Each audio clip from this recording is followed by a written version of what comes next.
to another edition of the Daggers and Lyds podcast. We've not been with you for what seems like about a week and a half or so, and it seems most bizarre, Lydia Greenway, when we've been bashing out podcast after podcast after podcast. A 10-day break or so seems like an eternity, but we are back.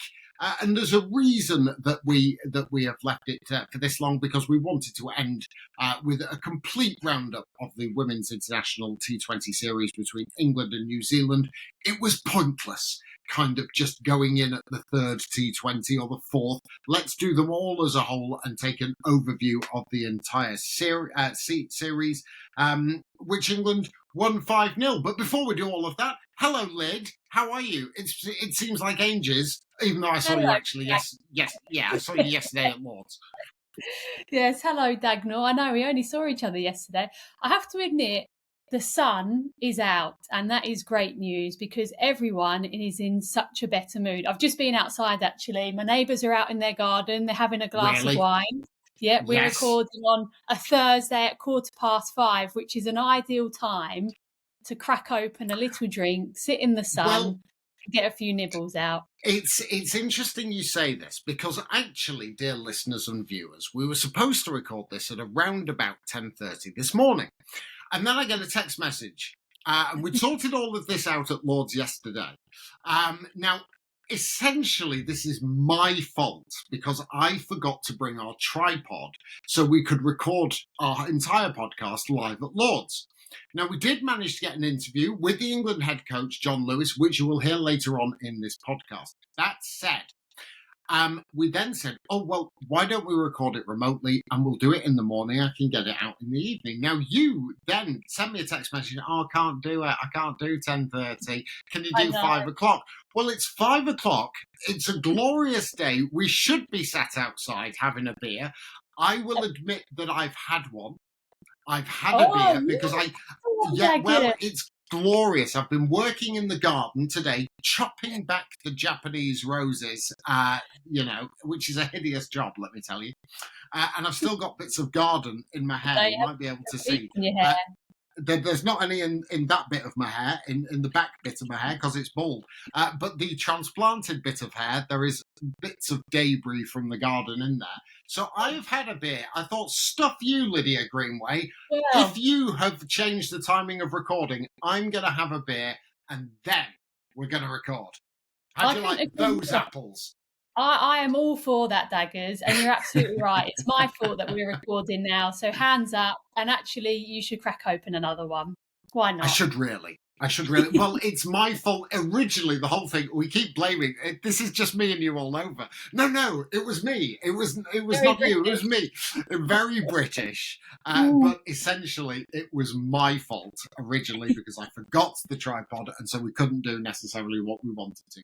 Anyway, gardening is done, beer is had, and the opportunity to talk women's cricket with you and at any time is always good fun. And it doesn't matter what day it is, what time it is. We're always willing to talk about what we've seen and the game itself. So let's go with the headlines. I think this edition is pretty much going to be a culmination of what we have seen, because the international summer has finished for the England women, and they have been utterly dominant. They won the one-day international series against Pakistan by 2-0. One of those was rained off. They won the T20 series 3-0.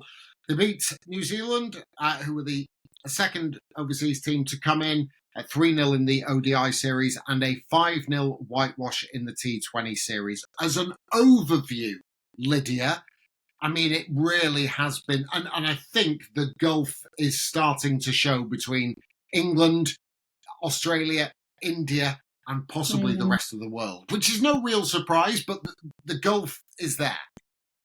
No, it's not a surprise, because when you look at what those three countries are doing and what they have done, they've invested in really good domestic competitions, which attracts the best players in the world and creates really good quality cricket for their domestic players to play in. And unfortunately for the side like New Zealand, who's come over and will probably be flying back really, really disheartened, unfortunately for those players, they just are already starting behind. When they landed in England, they were already behind because of what's obviously going on back home in terms of lack of opportunity to play really good quality cricket. So by the end of the series, Daggers, I don't know if you felt the same, but I felt for the Kiwi girls. I did. I really did. But it's not their fault, is it, Lyd? No. It's really not their fault. It was something that Katie Martin told us on this podcast. The fact that only the centrally contracted players can concentrate on their cricket, throughout 12 months of the year. But those coming behind have still got jobs. They still have to earn a living. And she said a great position for New Zealand cricket to be in would if each region had 4 contracted players that that's just 4. Look at what is going on in the franchise model here and will do in the county model next year. I mean, everybody is going to be contracted. And there is no real surprise given the resource from one country to another. No, there isn't. But I think in the same notion, we should give a lot of credit to England, I think, as well. I think the way that they played throughout the series, obviously the way that they managed their side, they were willing to chop and change the side because they were looking ahead to Bangladesh. And they played some really good cricket.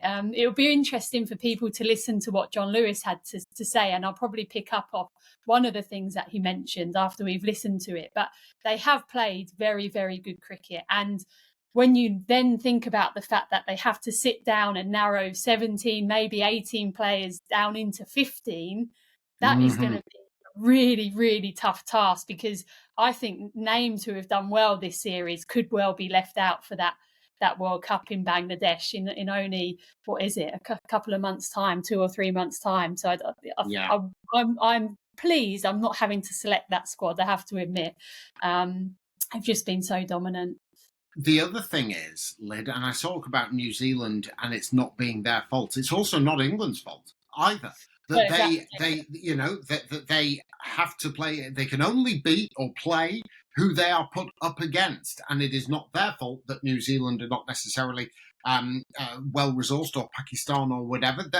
And I think that comes in a completely different conversation as to how some of these international sides and boards can get the finances, whether it be from the ICC or whoever, to try and boost the amount of professional women players within their country. But England, in knowing full well what the gulf is in resource and help financially, they should have that attitude of wanting to dominate sides like New Zealand. Heather Knight called for a ruthless streak and a ruthless nature to try and go up against India and Australia when the World T20 happens. That is exactly what they've done, Lyd. They really have been ruthless.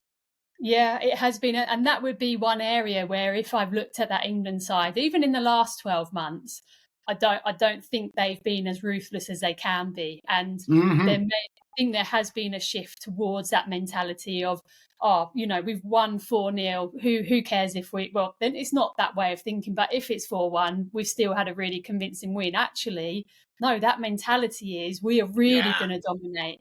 And that's a really pleasing thing to see. I think, again, a bit of a caveat, and we actually spoke about it yesterday, is we really judge them when they come up against Australia. And then we also threw India into the mix as well with that conversation, because they're the ones. Let's actually say, let's actually talk about the conversation that we had off air. Was the fact that I think, and I think you're in a similar vein of thought to me, that all of this work that they're doing, the chopping and changing, and again, I'll come to that in a second, but all of this ruthless streak, the dominance that they've shown over this last summer, and also in the T20 series against India in December. But all of these things that they're trying is basically for 1 or 2, maybe 2 matches. That's what we're looking at. It's against Australia in the World T20 or India in the World T20, so that they are prepared for that match. The likelihood is it will be in a semi-final. They will meet one or the other, unless it's an Australia or India semi-final, as it was in the World T20 last time in South Africa. But it's being prepared for that moment of pressure when the stakes are at the highest, and having a side and a squad that is prepared when the going gets really, really tough in those situations. And I think that would be your angle too. Yeah, 100%. And I think what the boxes that they have ticked in terms of giving themselves the best chance against those two particular opposition is, I don't know about you, but I feel comfortable and I have a bit more confidence in the depth in the batting order now. And that mainly comes from someone like Charlie Dean, and the way that Heather Knight played at Lords. And for me, I think Heather's got, she's not, I don't know if it's fair to say she's been criticised, but I think some people have questioned her in the T20 game and what she brings to it as a cricketer. But for me, the way that she played yesterday, that is how Elise Perry would play for Australia when they're in the pits. The way that she run, I nearly said something else then. The way that you can say it. It's our podcast. You can even say arse or bell end if you really want to. They were our strongest possible words. Is any of those applicable at this time? I couldn't bring myself to do it. My parents are probably listening. But the way that she played, one thing I don't know if many people have noticed, but her running between the wickets was unbelievable, because people say she's not the quickest in the team, but if you re-watch the way that she ran between the wickets, that for me was a masterclass in running between the wickets, which I don't know in this country if we actually teach it very well. I've gone a bit niche there, but there we go. No. You're allowed to go niche. But my goodness, that's a massive pint of something pink. What's that? It's squash. It's squash. I thought it was rosé. But anyway, I digress. Is that more going back to Heather Knight's running and how good it was yesterday at Lords? And I concur with you. Is that an awareness? She isn't the quickest in the England team. You look at a Wyatt or a Bouchier or someone like that between the sticks. Is that actually sort of awareness of where fielders are, the gaps, etc., the sort of slope of Lords even? What is that down to? Yeah, I think it's awareness and intent. Like, so if you watch, she will, after her first run, she will turn and she will come back as if she's coming back for the second, and she will make a decision after 2 or 3 steps.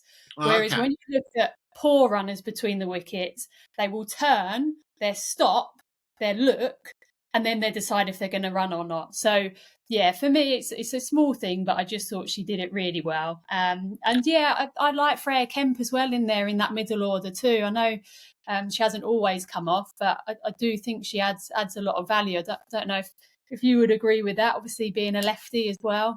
I totally do. I think we should get to our sort of look at the sides and what worked and what didn't in a few moments' time. Let me just quickly run through the results in the 5-match series. It started down in Southampton with England scoring a monster 197 for 3 runs right down the top order, really. Danny Wyatt had a great game and Freya Kemp towards the back end. New Zealand nowhere close, 138 for 9. They won England by 59 runs. A horrible evening at Hove, which you had to suffer down there, where absolutely hosed it down, and I was watching on my sofa. Thinking, God, Lydia's going to be getting wet, isn't she? Whilst I was nice and dry, but England won that one by 23 runs via the Duckworth-Lewis method. Not a great deal to be taken from that game. In the third one at Canterbury, that was probably the best game of the bunch. England managed to win by 6 wickets with 4 balls remaining. And when I say the best game of the bunch, probably the best or closest New Zealand got to trying to win. Had they managed to take some catches, they might very well have won that third T20 international down at Canterbury. The Oval was just almost a walkover. New Zealand were hideous. 103 for 8. England bowled beautifully and fielded just as well. And they knocked off the 104 needed to win with 51 balls remaining. And in the last one at Lords, England 155 for 7. They were in trouble at 87 for 6, but Heather Knight and Charlie Dean, a decent 57-run partnership there, helped England to a respectable respectable total. New Zealand struggled. Even though they were going nicely, they sort of collapsed like a deck of cards, as has been the case for them. They get off to sort of solid but slow starts, and then when the run rate climbs, they just fall apart. They finished off 135 for 8, and England women won by 20 runs. So, player of the series was Sarah Glenn. She picked up 8 wickets in the series, as did Sophie Eccleston, 6 for Charlie Dean. But more importantly, let's get the thoughts of the England head coach, John Lewis. He caught up with Lydia after the match at Lord's. John, first of all, thanks for joining us on the Daggers and Lyds podcast. Congratulations, a brilliant series win, also a brilliant summer. Just give us your reflections on how that's gone for you. Yeah, really pleasing. First of all, I actually thought this series in particular we played some really, really good cricket against what I feel like is quite a good New Zealand side, and actually with the standard of cricket we played, we forced them to look below the standard they actually are. So I think they'll probably go home with their heads down, but actually they challenged us at times, and we had to play some really good cricket to stay on top. I suppose what's most pleasing is that we got contributions from lots of different people across the whole summer. So even from the series against Pakistan through to this series here, both of these series, across the whole summer, different people put their hands up at different times, and they coped with the distraction of rotating the team a little bit as well, which I was really pleased with too. What did that look like? Because obviously there was a lot of chat. Heather mentioned how you wanted to bring a bit of chaos into the group with selection, or maybe you guys not being available on a match day. How did you communicate that, and how did it play out within the group? Well, it was interesting because actually we had a meeting yesterday with some of the more senior players, and they said, "Oh, we thought you were going to do more than that." And I was like, well, I could have done. Well, I didn't think that was particularly fair. So I tried to be as fair as I can with people. Me and Heather dropped out for one game, and Nat came in, and Alex took over the reins, because these things can happen on tours of the subcontinent. In fact, it can happen anywhere, really. Yeah. It can happen here in this country. So it's good practice for us to do those sorts of things. But the players coped really well with the changes. They stayed really calm throughout the series. And actually, I think it gives us a nice, actually made it a lot easier to select the team. So, I think I might do it again. Well, it's obviously worked for you as well. In terms of selection, obviously you have mixed things up a bit. How much of that is to do with the conditions here in England, but also perhaps looking ahead to the T20 in Bangladesh? So the conditions that we played here, we took pretty much no interest in what the conditions were here. This last game in particular, we played 3 seamers on a wicket where it looked hard to play against the spinners, so we would generally play 3 spinners here at Lord's, so maybe even 4 like we played at Southampton. And the wicket at Southampton was definitely not a 4-spinner wicket, and we tried 4 spinners. So we're looking at different combinations of teams, different combinations of players, and then towards the end of the series there, I'm looking at the fast bowlers, because that's probably my biggest headache in terms of selection, about who's going to get on the plane to Bangladesh. We don't have to pick it now, which is great. Yeah. We've still got some time. We've got some time in the 100 to look at the players and see how they go, and probably make final decisions towards the end of the 100 around how everyone's travelling, and hopefully, fingers crossed, no one picks up an injury, because we've got 16 really talented players here who all deserve to be on the plane. So, and we've got some talented players outside of this group as well. So selection's really hard, and the fact that different people are contributing all the way through the series, and players that are coming off the bench are coming in and doing really well, I think it shows the depth that we've got, and that's what we've been trying to do over the last probably 12 months now, is try to grow the depth of the side by giving people opportunities while still continue to win. And if we can balance those things out, we feel like we're doing a really good job. So the tricky bit now is finding our best 11, because everyone's playing so well. So that's tricky, so we'll see how we go. I suppose it's a good headache to have, isn't it? Because you have created that depth, or even more depth than there was when you took over. Just one question on the pace bowlers, I guess. How much of a role do you think that will play in Bangladesh? Are you thinking it's something early tournament where maybe the wickets are slightly fresher and have a bit more pace in them, or do you think actually it will play a part throughout the comp? Well, I think the reality is we don't know. Yeah. ICC take over the wickets, so you have the same groundsperson, but different instructions. So it's very tricky to know. So I think you've got to take a really well balanced squad. we're fortunate we've got some really talented fast bowling all-rounders. And I think we're really fortunate in that space. And obviously Nat and Craig Kemp and Danny Gibson. But we've also got some really talented strike bowlers in Lauren Bell and Lauren Filer. So, and unfortunately Mahika Gauls picked up an injury. I think he's a really exciting young cricketer. So, yeah, I don't actually know is the answer. If you're going to predict we're going to Bangladesh, spin will play a big part, and so that's the reason why we have Lindsay Smith in the squad as backup, and sometimes perhaps even a frontline spinner. So I think we're going to have a really nicely balanced squad. The tricky bit is getting it from 16, 17 to 15. That'll be really tricky. But we'll see how everything plays out over the next couple of weeks. And obviously the hundreds coming up, how much of an eye will you keep on that in terms of, I'm guessing by the way that you're chatting and what we've seen, people who are in this current England squad more than deserve to be there. So are you looking for future talent when it comes to things like the 100 in a week or so's time? A bit of both, really. I want our players to go and dominate that competition. That's not happened really. It happened a little bit last summer with Tammy and Dunks and Boosh. They all were up in the top run scorers. I want our England players to go and show what good players they are and dominate franchise cricket and actually become the marquee players in world franchise cricket as well as top quality international players.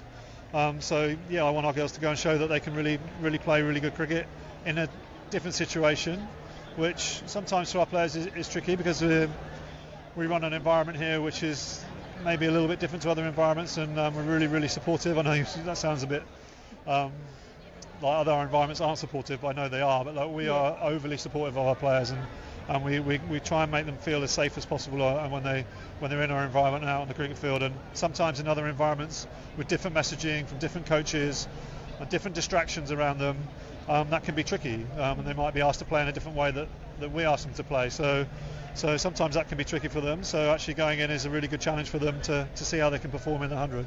And just finally, obviously here at Lords, wrapping up the series, a crowd which even a few years ago wouldn't have even been seen following the women's game. How exciting is that for you as head coach, and I guess just a general cricket fan to see the growth of the game? Yeah, it's super exciting.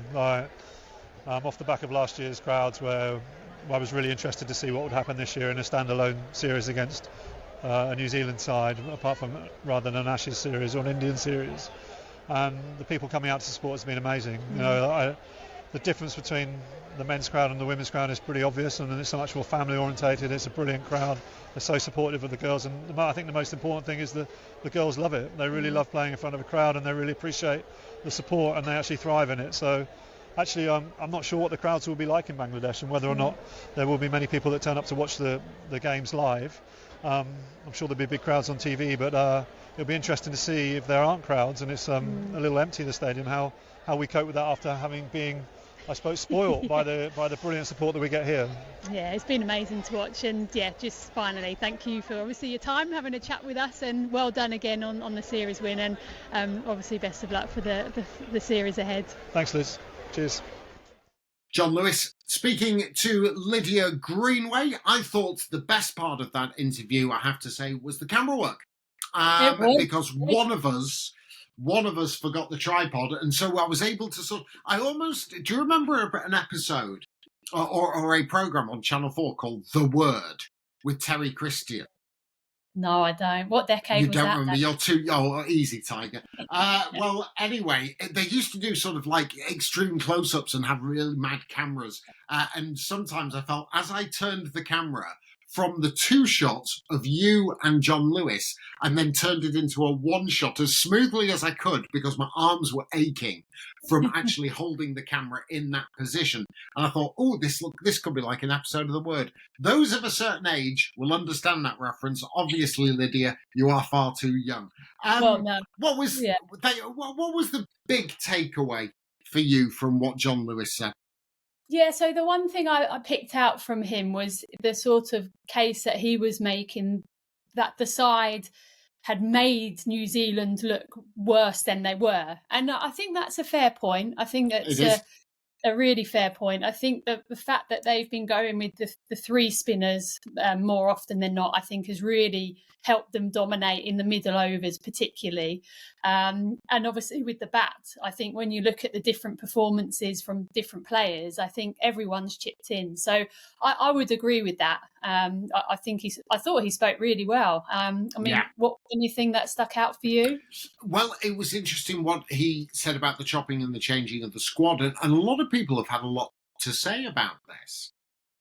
And I think if I'm John Lewis, I can turn around. He wouldn't do this. He's not that kind of bloke. But I can sort of say, well, stuff you, we're winning. And I think every single change that they have made, they get to see something different. This is a bilateral series. There is no qualification for anything. So why not? Why not use these series to take a look, knowing that you are a pretty strong side and you have still got a core of senior players within it to try and help either younger players through, or the dynamic of two seamers or three seamers or two spinners, three spinners, or two all-rounders, however you want to play it. Different partnerships at the top of the order. We saw Bouchier and Dunkley. We saw Wyatt and Dunkley. We saw Wyatt and Bouchier. But he knows what his core positions are going to be. Nat Siver at 4, Heather Knight at 5, Amy Jones at 6. So he knows those. He knows Wyatt's going to be 1. He pretty much probably knows Bouchier's going to be 2, and Capsey will be 3. So I think his top 6 are there. But it's always nice, I think, to take a look at different partnerships and how they've developed. How is Sophia Dunkley developed being out of the side and then coming back in? What can Danny Gibson offer me if Nat Siver-Brunt isn't part of the side? How do the spinners do without Sophie Eccleston? Is that the reason that Dean and Glenn, I know it's not the quality bowlers in their own right, but, you can argue, how can they be the strike bowlers or the main threat without a Sophie Eccleston in the side? Yeah. I like the fact that they've done this. When else are you going to do it? You're not going to do it during a World T20. I think now is the time. You're not going to do it for any kind of qualification process. So I think good on you for doing that, because they do have the depth, and I like also that it keeps players on their toes. And that sort of sense of competition that they still have to go out there and perform when they get the opportunity. And so it's raising the stakes and raising the pressure just that little bit more. We go back to the India and Australia pressure situations, So if you can do your best to recreate high stakes matches or positions within the team that, that put you in a mindset of it being a high stake, then I think that's a good thing. The one thing I'm a little surprised, and in fact someone got in touch with me on social media, was that Amy Jones was ever present. Now, Amy Jones is the biggest rubber-stamped absolute first name on the team sheet within the England T20 side. What they didn't try is if Amy Jones goes down with some kind of illness or injury, and I wouldn't have minded seeing Bess Heath have a game or two, because I think we know everything there is to know about Amy Jones. And that is not a criticism. I just think it's a little bit of a surprise. If you're doing it elsewhere, why wouldn't you do it with the keeping spot? Yeah, I think that's a great shout. You're right. That's probably the one thing that they didn't throw into the mix, because John Lewis did say obviously they want to throw chaos at the side. So maybe that it'd be interesting to know why that was the case actually. And for Bess Heath, for her to have maybe had that opportunity, it would have been nice for her to have just got a bit more experience under her belt. But have to try and find out about that one. Yeah, maybe. So how do you see this then? We he's going to have to whittle down. It was interesting he mentioned about also Mahika Gore in the fast bowling ranks. And I thought, again, last night, Filer bowled with pace and bowled with fire. I thought Lauren Bell bowled very well. And I like her sort of, she had a chastening experience in that one-day international in the Ashes last year, bowling at the death against Australia. No doubt she would have learned from that. And I quite like, I'm generalising here, but she obviously bowls pace on with the new ball, tries to swing it. And then essentially she's bowling slower balls when she comes back with her actual quicker ball being the change of pace. And I don't think that's necessarily a bad policy. I don't think you can stick with it exclusively because you're going to get lined up a little bit. But it shows growth and development in her game. How do you see things lining up for Bangladesh? Do you see that all three spinners playing? Do you see two all-rounders? Do you see Kemp and Nat Silverbrunt? Do you see Danny Gibson? Do you see two strike bowlers playing in Filer and Bell? What would be your sort of overview of how they might approach that first game? Yeah, one thing I asked John Lewis was about the pace and the role that it will play as the tournament goes on, because one question I have is in that starting 11 for the first game is, do they go both Bell and Filer, or do they actually just go spin heavy from the off and just back their spinners to squeeze the opposition through those middle overs? And that the answer that they give then could dictate whether Filer or Bell makes the plane, because the other bases that they have to cover Amy Jones. So Bess Heath will have to go. They will have to cover probably Sophie Eccleston. So Lindsay Smith, you could argue, will have to go.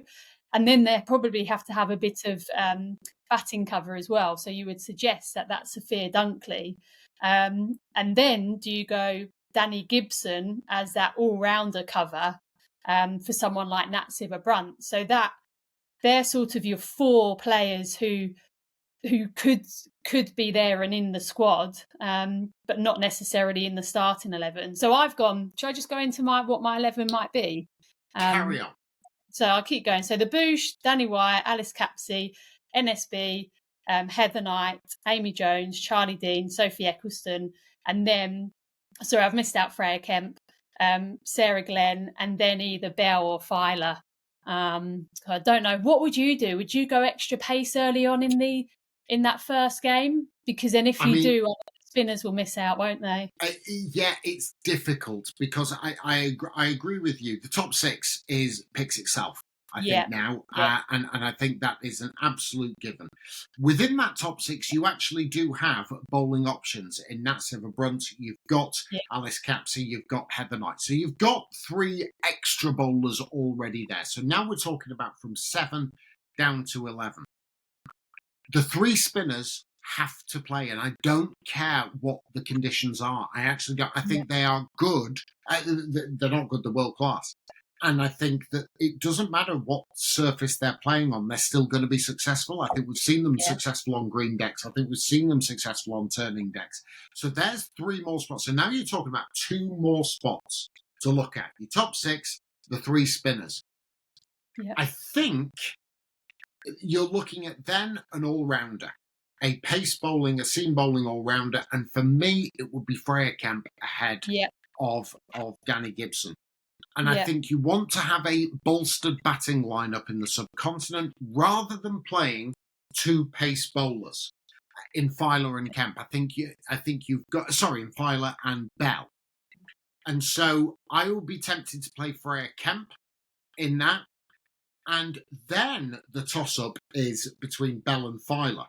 Yes. Now, I think Bell will get the nod, and she has earned it by absolutely 100%. She has earned it. I can throw a very strong argument for Filer to play because you in the subcontinent you have Kemp, a left arm seam option. You have Nat Silverbrunt, both of whom can take the new ball. Yeah. Should you so desire. And then you have Filer, who is 7 or 8 miles an hour quicker than Lauren Bell. And I think, depending on the conditions and having that little X factor bowler, and let me tell you, I think Lauren Filer has bowled some serious heat this series. At Canterbury, she rushed Georgia Plummer, she rushed Mealy Kerr. She bowled 1 or 2 very quick deliveries, 78 mile an hour. And in the women's game, that is slippery. There's not many quicker than that in the world. And that really, and when you're rushing a player such as Mealy Kerr, and it's coming on to him. We saw with Perry last year in the Test match at Trent Bridge. When you are rushing these world-class players, that is something different that no one else has got. It's not like you're short of bowling options. So I would hope that is a conversation that is had within the England's coaches. I'm not saying that Lauren Bell shouldn't play. I think she's earned the right to play, and I think she's earned the right to get a new ball. She's just a different type of bowler, and it's what England think they will need in Bangladesh. And so I think it will be Freya Kemp and Lauren Bell. I think that will be the first one. I think you're going to go into the first game with your most settled and solid side. But do I take Lauren Filer? Yeah, I do. I do take her, and I know of those 11 that we've picked, and I think we're pretty much of similar mind. Those 4 extras, as you mentioned, Beth Heath has to be one. Lindsay Smith has to be one, and I say she has to be one. It's interesting because your 2 other bowling options are Heather Knight and Alice Capsey. Do you necessarily need another spin option? Can you go a different way? But it will be a very interesting selection meeting, and who they take, because whittling 18 down to 15, not as easy as people think. But it looks a good side with a lot of bases covered, with a very deep batting lineup, and as good an opportunity to try and win a trophy as England will ever have, I think, in the place that they are right now. Is that fair? Yeah, absolutely. And it's a good place to be, isn't it? I remember in years gone by when the squad sort of picked itself. And, you know, the starting 11 was always the same. And there wasn't really enough depth to have these headachy type of selection conversations. So it's a really good place to be. And yeah, I'm excited actually. We'll have to find out when the squad's going to be announced. It'll be interesting. Yeah. Absolutely, can't wait for that. And of course, you will hear it first. Well, you won't hear it first, but you'll hear it pretty much. You'll hear it relatively soon after it's announced on the Daggers and Lyds podcast. By the way, we've got other things that we will cover in subsequent podcasts, but at this moment in time, there's a lot of cricket going on across the world. And we mentioned about the India-South Africa series. We've not even mentioned that. We will get to all of these things, but right now, there is so much going on for both of us as well. With 100 starting around the corner, we'll probably do a 100 preview. Have you noticed I said probably now? I'm not committed to it. We should do a 100 preview, and we probably will do a 100 preview, but I don't know where you are or where I am or what we're doing. So we will do plenty of 100 stuff from the women's perspective. And again, more cricket. For some of those players that we mentioned, it's going to be great in the women's competition in the 100 especially. I look forward to that more than anything. So we've got the Rachel Hayhoe Flint to cover, and again we will do that. I think we'll probably do that during the business end of the competition a lot more and do a more thorough review. So we're still across all of your club spotlights as well. I had another couple of emails come in. Please do keep your club spotlights coming in. We've got a whole winter to talk about women's cricket as well, and we want to celebrate all of the women's sections at your club, those who are fully, that they're already integrated into the club, and those who are just starting out, and you're doing great things within women's cricket at the grassroots level. Get in touch with us. You can get in touch with us via social media at Charles Dagnall, at Lydia Greenway on X. I am at Charles Dagnall on Instagram, or better still, email us. daggersandlyds@outlook.com. That's daggersandlyds@outlook.com. And tell us your story, send us pics, and we will feature you on the podcast, because we love doing that and we love seeing what's going on across the country. We better do this little bit of news, Lydia, because this occurred about a day ago, and it's still relatively fresh in our mind. The ECB have confirmed the formation of Tier 2 and Tier 3 in the women's domestic structure. Now, we already knew about Tier 1 and the counties within that, and the 2 counties who will get Tier 1 status in the future, which will be Yorkshire and Glamorgan. So, Derbyshire, Glamorgan, Gloucestershire, Kent, Leicestershire, Northamptonshire, Middlesex, Sussex, Worcestershire and Yorkshire will make up Tier 2 in the 2025 season. The 10 counties, those 10 counties, they're going to play 50 over and 20 over cricket.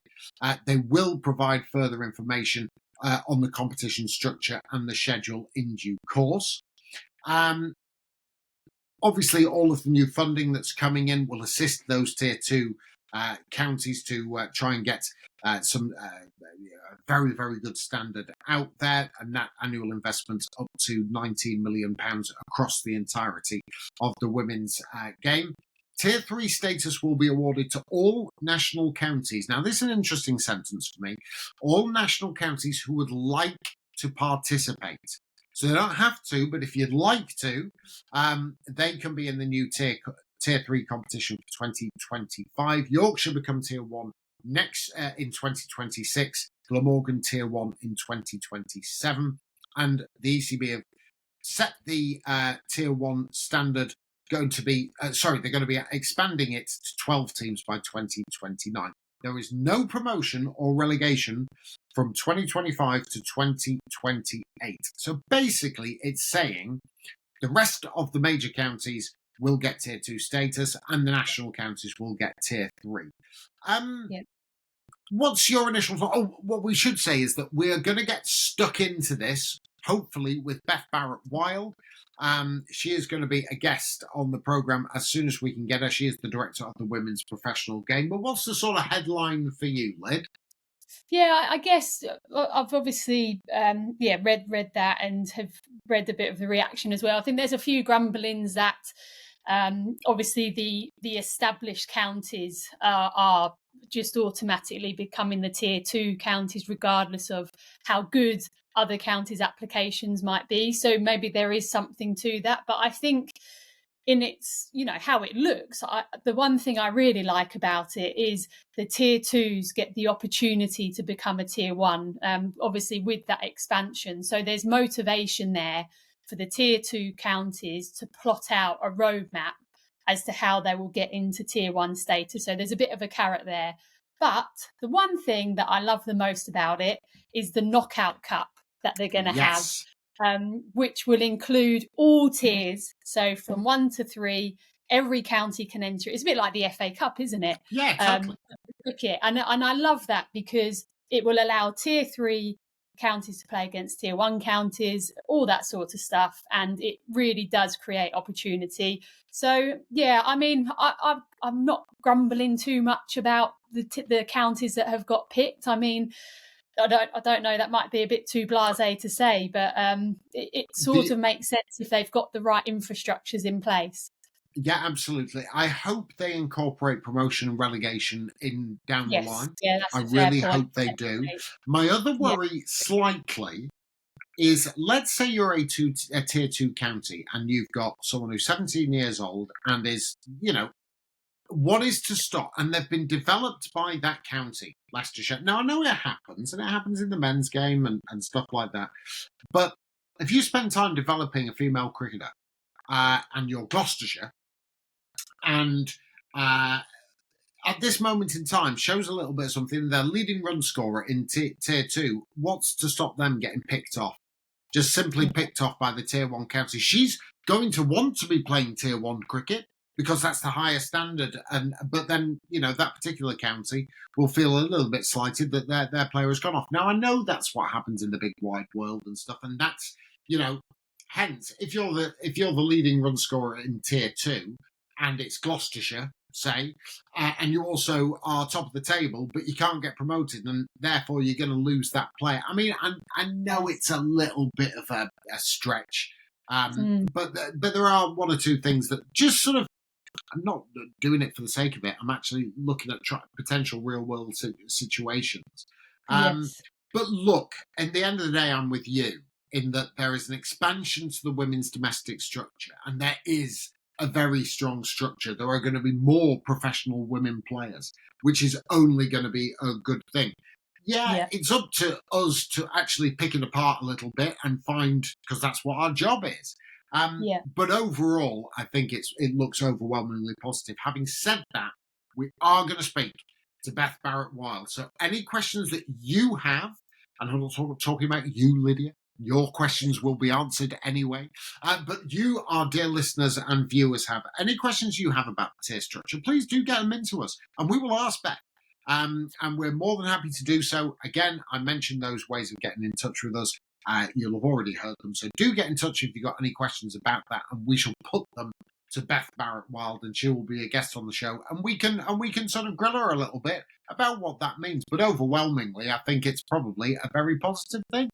Yeah, the one thing actually I'm really keen to ask her is I don't think there's any sort of salary caps for the counties. So obviously they've put in some funding, but from what I gather, there's nothing stopping counties from adding in extra money. And that is my one concern, is that will the richest counties just suddenly get all the best players? But anyway, we will find that out, won't we? If I'm honest, that's exactly what I would do. I mean, if I was Lancashire or Durham, say for argument's sake, who haven't had a huge history, they've got a great history of women's cricket within their area and producing players and stuff. But if I was Durham, I'd sort of say, right, here's £5 million. Go and get the best players, like all of the England players, and sort of there you go, and just win everything. Because there is no salary cap from what I could see. So that is totally what I could do, or I would do. Anyway, all of those things to come. So look, do keep listening, because we're going to be talking about the 100 a lot. We're going to be talking about a variety of different topics, but because they're coming up thick and fast, we don't want to pile them in and not touch on those items in this one podcast. We'll leave this one to the topics we've already covered, and make sure you download, subscribe, whether you're watching us on YouTube, and who wouldn't, because we're a decent watch. And also subscribe to us on wherever you get your podcast platform. I know you're itching to say something else. Oh, you could tell. Did you pick that up from me waving my? From just waving your pencil manically. Yes, carry on.